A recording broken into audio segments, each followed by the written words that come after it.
flag of the United States of America and to the republic for which it stands, one nation, under God, indivisible, with liberty and justice for all. Honor the Texas flag. I pledge allegiance to thee, Texas, one state, under God, one and indivisible.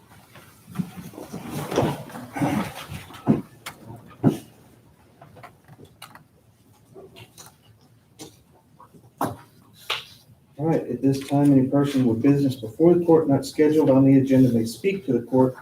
No formal action can be taken on these items at this meeting. Each speaker will be limited to 3 minutes.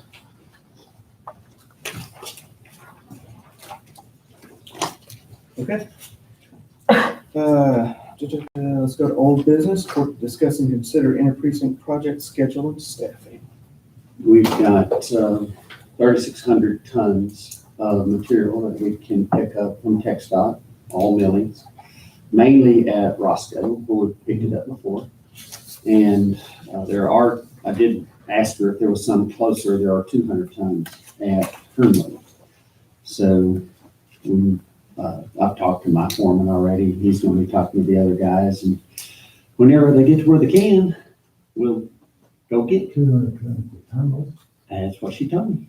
Out there at the intersection of 84, Business 84 and 84. New stuff. I don't know. I just passed it out. Yeah. Well, you know, when she was in here, some damn years ago, and she's talking about that. At that time, she didn't know anything closer than Abilene. Oh, yeah. Yeah. And so I just left on. Yeah, she did confirm the sweetheart that we could pick it up in Roscoe. So that's a good change. Yeah. We follow it. It's far enough as it is. But we're doing a lot for the Youth Center. youth center. It was a little tall. Yeah.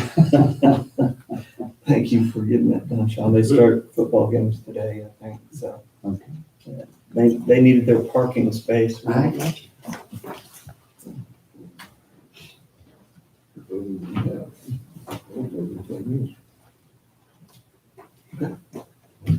All right, very good. Court to discuss tax rate, take record vote, and schedule a public hearing. We're looking at the no new revenue rate of 0.5361. And looking at a public hearing on September 7th. And that public hearing would be for the, which it's new requirements by the state as of June, that you have to have a public hearing for the budget, for the proposed budget. Mhm. So that's what we're going to be doing. And since we're not going above since we are staying at the no new revenue rate, I don't believe we have to have a public hearing for the tax rate. So it would just be for the proposed budget. Is that correct? Making sure I'm understanding. They change it up and it just totally throws you for a loop. I was looking at it one afternoon, I got completely tripped up on it, came back the next morning, looked at it. And basically I was gonna say, it's correct today. it is correct. Not be next week. This is true, yeah. They're back in session. They keep changing. Yeah, Everything changes. yes, Oh, geez. yeah. So. It's not like they tell you Oh, no, they didn't tell us, they just, put that out there. So, I made the change and then others picked it up for us. So, any discussion on the tax rate, the new revenue rate? Okay. So we will schedule a public hearing for September 7th, and that will include, the tax rate and all, so. And I guess we need to take a record vote. Yes. Any specific wording? on that? Just, whatever y'all propose, we have to kind of reconcile with it. Need a motion and another one?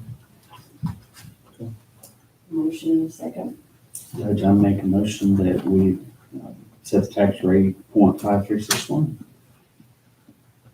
Second. All in favor?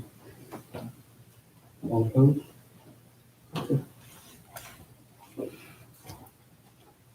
All right, court to discuss the salary of job positions at the Scurry County Tax Appraisal District in Scurry County. We're not taking any action on this.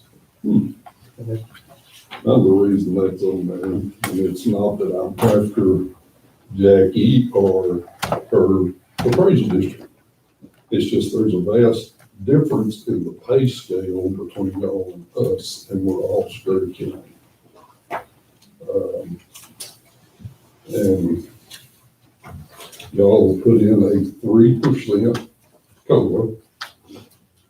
Ours is 1.3. And I don't understand the difference.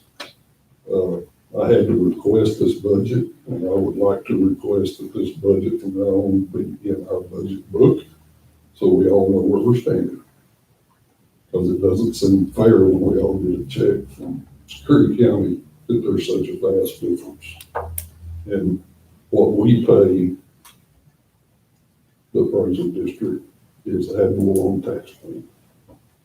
Taxpayers need to know, and that's my issue. I'm not after anybody, but I'm all about transparency in government, and I think this will be a big step towards that. I don't think that we work any harder here than y'all do down there. Okay, but that's my issue, and everybody. And as far as, you know, y'all have 2 retirement accounts. We don't. Your budget from 21 was 591, 752. And this year it's 758, 471. And that concerns me. Wait a minute. I said that wrong. That's total salary and benefits. But it just, I want everybody on the same page. I really do, and fair is fair, and we're all getting a check from Scurry County, from the taxpayers, which is the same thing as a bank, in my opinion. But I would request that be included in our next year's budget book, and just want everybody to be aware. So, okay. Yes, ma'am. Would I be able to make a comment, please? Absolutely, yes, ma'am. Thank you. I just, for those of you that I haven't met, I'm Jackie Martin. I'm the Chief Appraiser, Scurry County Appraisal District. It's kind of good to see you all. Had COVID and glad to be here. Glad you're here, Jackie. In answer to just a few of your comments before I read you kind of what I hope that maybe it would shed some light on our situation. We did not do a COLA in 2020 due to the circumstances. I do believe the county did. And so that was one reason for our 3% COLA. Concerning our 2 retirements, those 2 are very typical and equivalent to what you see in appraisal districts. However, we don't get the health benefit that you all do for your families and for your retirees. So that is another important difference in the 2, because that does certainly come into play with your salary schedule in terms of your benefits. I'd like to just give you a short, brief, hopefully quick breakdown of some of the issues that I think may, be what you're looking at. And certainly every time I do an email, anytime that I send a budget, I do expect you all to receive that, and I'm glad to put your name on my email list. I send things to the taxing units all of the time. Well, I don't get them. Yes, sir. Well, I'm sure glad to do it if you'd like me to. Yes, I would. Absolutely. As far as comparing the CAD to county salaries, there's some differences in structure and benefits. The appraisal district is an entity that serves all county property owners, as you say, and 9 taxing units. So we do involve more than just one particular entity. It is our job to update property appraisal values in compliance with state law each year as of January 1. We are the first step in the ad valorem tax process. The funding for all government services is reliant on the accuracy of the appraisals and our defense of those values when litigation occurs, which we currently have litigation, actually 6 lawsuits, three pertaining to the Kinder Morgan issue, and the taxing unit challenge, of course, is included in that, and that is very time consuming in itself. We take this obligation seriously and do what we can to provide good checks and balances for the 98,366 parcels that we appraise each year. The CAD employees have a job description and salary proportionate to their responsibility level. You will find that the appraisal district has departments like the county. There are supervisors for operations, appraisal, exemptions, ARB, and GIS. However, in comparison to the county, all require cross-training, and I work with each department hands-on. In 2018 and 19, 4 senior employees retired within a 12-month period. 3 others also moved on to other jobs, so 7 out of 11 employees had to be replaced immediately. I was hired in 2019 and had to find highly capable employees that could hit the ground running to meet the needs of the district. I conducted a salary survey, which was local and through the appraisal districts in the area. And it was the CAD strategy as an employee left to reallocate their duties, because those duties did need to be covered, amend job descriptions, and modify the salaries as needed. The employee count is also reduced from 11 to 10. It was 11, I think, for some time. I had to work with the staff at hand, which required change in their job descriptions for the past few years. Each person's attributes and their previous compensation prior to moving into the district was considered in my hiring process. I had to be competitive with what they were currently earning. The investment in hiring and licensing an employee is substantial for CADs. The pass rate is about 45% of all candidates. State certification requires that numerous classes be taken and passed over a 3 to 5 year period. And it takes about 3 to 5 years, even for someone that doesn't start the classes, to really get an idea of the full picture and impact of what we do. As we invest in staff, we must stay competitive with other CAD salaries to retain these employees. We don't want to spend $7,500 to $12,000 on training an employee and then have them leave, over the salary. We now have 4 department heads, 5 new hires, and me. I've been a chief appraiser over 16 years out of 26 in the business. My staff has consistently scored favorably on financial audits and state reviews in the 3 districts I've managed. Public school funding has never been penalized under my management, and I left all of my districts, the 2 previous to this, in very good standing. I'm responsible for the success of Scurry County Appraisal District and its longevity, which relies on very well-trained employees. I also have senior employees that will be retiring soon. The complexity and demands of appraisal districts has grown significantly since it began 40 years ago. The last Texas CAD survey had over 130 chief appraisers out of 250 with less than 5 years at their current district. I think this turnover speaks for itself in the difficulty of this business. You don't need to look very far at to see appraisal districts in the area that cannot fill positions, failed in performance on state and financial audits, and a school district in the area that's currently appealing a potential $3.5 million loss in state funding due to their CAD's failure in their property value studies.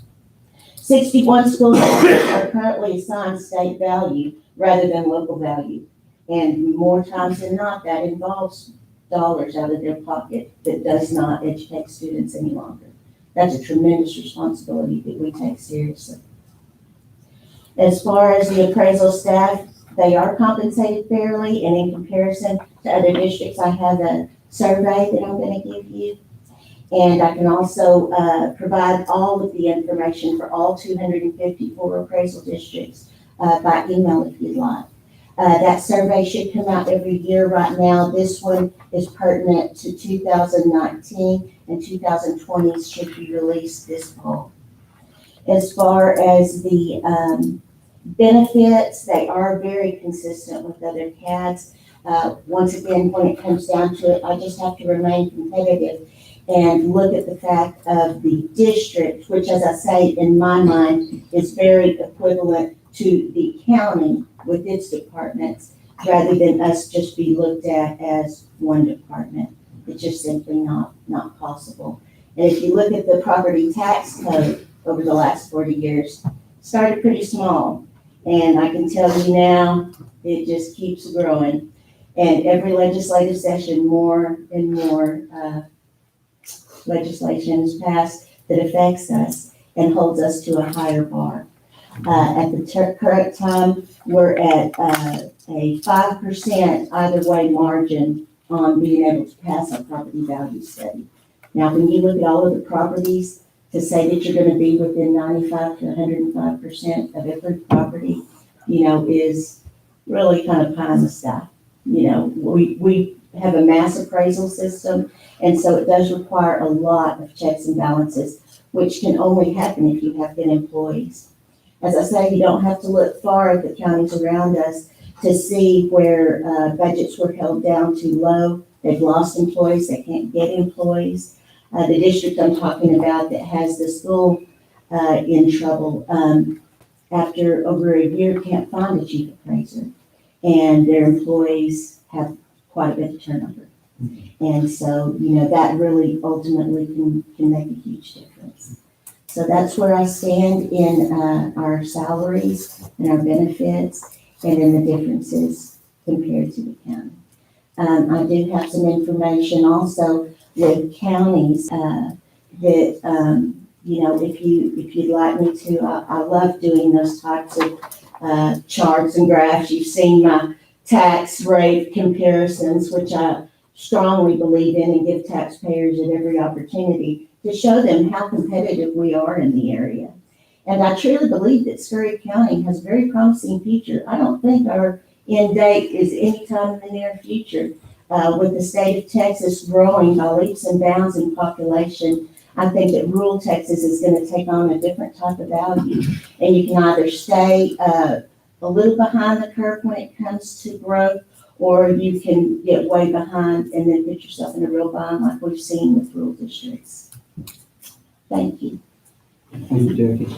And there was one thing I did want to point out. You did say that there was no COLA raise last year, No, sir. but there was a $5,000 across the board raise for everybody, correct? That was once again the reallocation of the salary for the senior appraiser that left. Those duties had to be taken on immediately. Sure. Normally, this is not the way that I would typically like to do things, but whenever I have a scenario, and it wasn't 5,000 across the board, I would never raise my salary. And it was varied, yes, it was varied amongst which employees did the work. And, as far as the overall picture in the future, I think we're going to have more stability. I'm very pleased with the people that we have. The 3 that I did take a chance on in training have fast-tracked their certification. They passed every test and every class, and they lacked 2 in their final test. And I've been very pleased with all 3 of them. It just takes time in the appraisal district. It's not the type of job that you can go forward and train somebody even in a year's time. And as I say, the retention is critical. But no, there was no across the board $5,000 raise. I'd have to look at that again, but that's Yes. what it appeared to be to me last year. And as I say, as far as that reallocation of duties and job descriptions to come up with different positions, I'm not sure quite how the county would handle that mid-year if you lost everyone in the department, what you would do, to accommodate that and to allow people to come in that may be making more money elsewhere than, what you obligate. You might change, your particular pay scales, what we've had to do. In terms of the salary schedules, as I say, when you look at, the pay of the county, I get that that's a huge issue, for the employees, and you've got exceptional people. I don't, in any way, compare and say, my people are this or Sure. that. I'm very grateful for the ones I've had and the ones that I've been able to work with over the years. There's no way that I would have been able to have the success and the results that I've had over this time period of, like I say, 25 years without those employees. But I do think it's something you might take into consideration when looking at your salary schedule, especially for the single people, because if you have a $27,000 benefit that you give families, and you don't have that benefit for the single person, to me, that really creates a disparity. You have to understand that with the five of us, we can just think about giving our employees a raise. Just think about it, not say it, and get our heads handed to us. And that's where we're at. I understand, sir. And that was my concern. And so, And looking at some of the counties similar to you all, I do think that your salaries are low. And the only way to change that is to get your salary surveys and take the actions that are needed for the people. And, I came from a district that was very small. It was the same way. And when you have a person in a job for a length of time, they're stuck. You can't just automatically say, I'm looking around and I realize you're grossly underpaid now for your seniority. That's where, perhaps, longevity schedules really need to be relooked at, in terms of that employee that when they walk off the job, all of that experience goes with them. And for the appraisal district, it was substantial in the amount of years that we lost. it's like I said, I'm not after you or anybody else. Oh, no, I sir. just want transparency. Absolutely. And our budget's on our website after it's approved, which it was just approved. So that's on there. But we do everything that we can to get the budgets to you. And then after it's approved and we change all the proposed to approved and that type of thing, then I send that out again to you all. So I will get the commissioner's email I'll addresses send them so to that you. they can have that. Because with legislative changes, with talking with our politicians about some of the serious errors that they've made concerning appraisal districts, I think that it's important for you all to take part in that and send letters and talk to them any chance you get.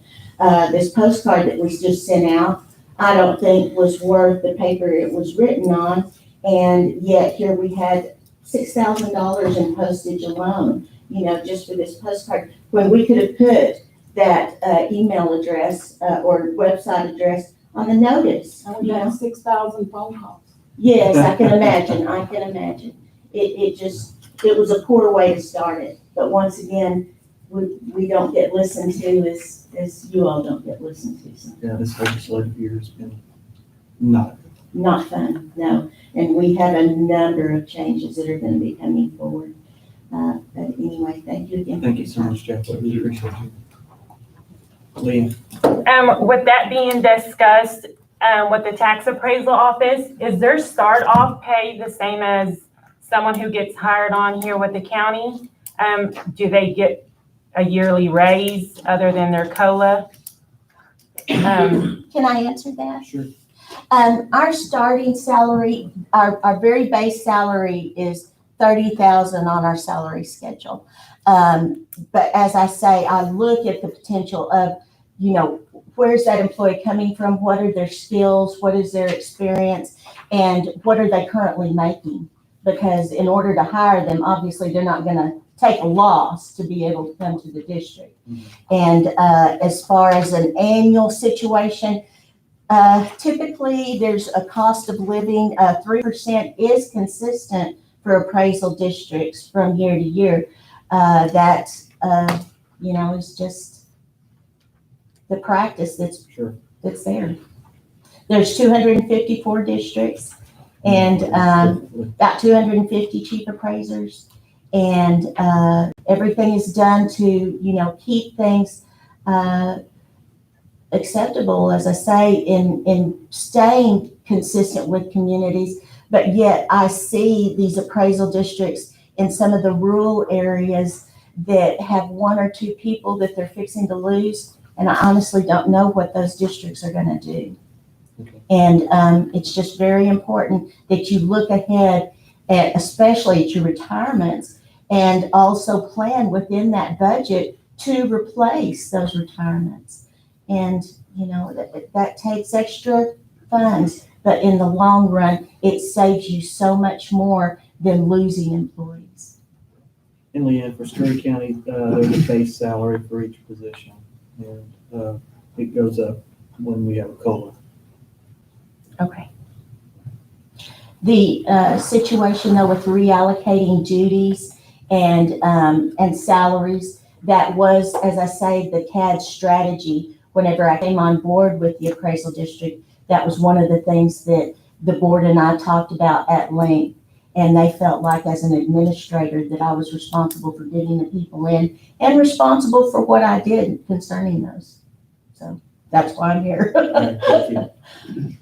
And so your board is appointed by several different taxing entities. Yes, sir, And absolutely. what percentage of that board was in disagreement with your budget this year or last year?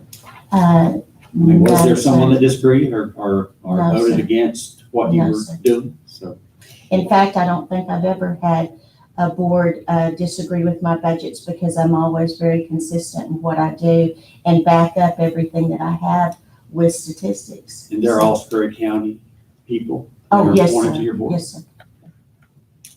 And you all vote on those coming Yes. up? Yes. Thank you. Ms. Underwood, do you have a question? Well, I just have some comments on the salaries. As far as this survey that the county's gonna do, I guess Krista's gonna do that. Yes, ma'am. Is there any report on how far along she is with that? No, ma'am. I just hope she compares apples to apples and not apples to oranges as far as the county goes, because I've done some research on my own and comparing a couple of counties here. And Scurry County is paid a lot better off than Nolan or Dawson. Here's an example of county judge. Our county judge makes about $8,900 more than Nolan County and $18,000 more than Dawson County. The county clerk, Nolan, Scurry County makes $6,600 more than Nolan and almost $20,000 more than Dawson. County clerk makes $9,800 more than Nolan and almost $20,000 more, $23,000 more. County treasurer, there's not a big difference here because of longevity, I suppose, but county treasurer makes $2,600 more than Nolan County and almost $19,000 more than Dawson County. Tax collector, I'm not sure about the longevity here, but Scurry County's tax collector makes $10,000 more and $20,000 more than Dawson County. And I understand these are rough estimates because all of these taxing entities are different in the way they report their longevity. As far as Scurry County, theirs is added into their salary, so you can't figure out what, like Sean's longevity is because it's mixed in with his county, his salary. Same goes for cell phones, mileage. I mean, it's hard to compare apples to apples when not every county is as transparent as the other one, but, Scurry County's commissioners court and courthouse employees are paid a lot better than a few of the surrounding counties. Yes, ma'am. I do want to make the point that those particular counties have some pretty big disparities in even appraisal terminal, in terms of their property tax base, their economy. There's different issues that would come into play. And also, as she mentioned, longevity and other things that you can't consider in that picture, as well as the amount of time that employee has been in that job.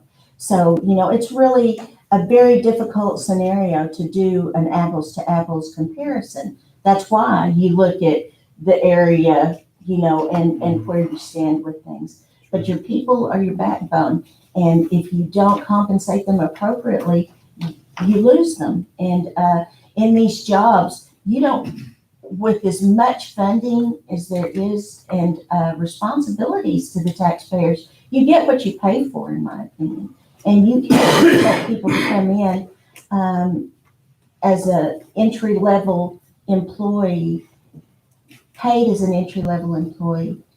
That just simply won't happen, and be able to keep that employee and have the type of person that's going to be able to learn and do what they need to do to train the next person coming in. Thank you, Jackie. Any more discussion? Thank you. Appreciate you coming in, Jackie, and talking about it. Thank you. Or to consider certification of additional revenues in the form of supplement payment from tax for MVD supplement claim on multiple vehicles due to carriage. The juvenile probation GMC terrain, they had a supplement payment of $1164.22 for their damage.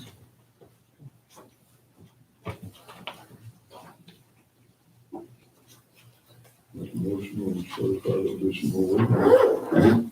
All in favor? Of course, consider approval of line item transfers and budget amendments. There is one line item transfer is for Burnley Waterworks. Out of the department head, 15,000 into miscellaneous maintenance and repair, to cover the repairs for the rest of the year, since we no longer have a department head in there. And then there's two budget amendments. These are for the certified revenue today and last time, that we did from the insurance. Going into juvenile probation, miscellaneous maintenance and repair, $1164.22, and going into the sheriff's office, maintenance and repair, for his truck, $905.99. Motion to approve all the transfers and budget amendments. All in favor? Okay, approval of accounts payable. Accounts payables, $844,354.91. Motion to pay the bill. Second. All in favor? I make a motion to adjourn. Second. All in favor? All right, thank you, everyone. Appreciate your time. Yes, sir.